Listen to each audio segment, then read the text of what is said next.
So long before there were MP3 players and long before there were CD players, there was the long playing record.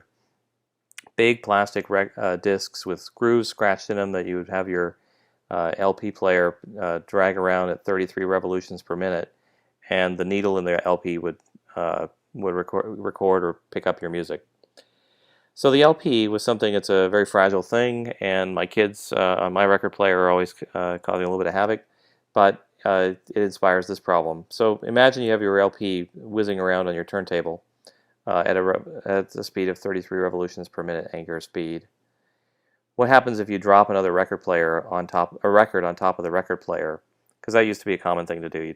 You'd just not be too lazy to pull your previous record off and put a new one on top. Well, unless there's a motor driving this thing and it's just a spinning disc, there'd be no external torques, and so as a result, angular momentum would be conserved, and your initial angular momentum Li would have to equal your new angular momentum Lf, L final. Li was just the moment of inertia of the one LP or record times its angular speed of 33 revolutions per minute.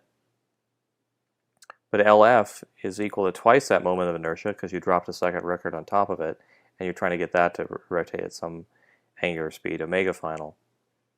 Well, these two angular momenta have to equal one another, which means that one moment of inertia times omega I equals 2 times that moment of inertia times omega final. And if I divide by 2 and the moment of inertia of one of the LPs, that means the omega final will be half as big as my omega initial. It won't be moving at 33 RPMs anymore.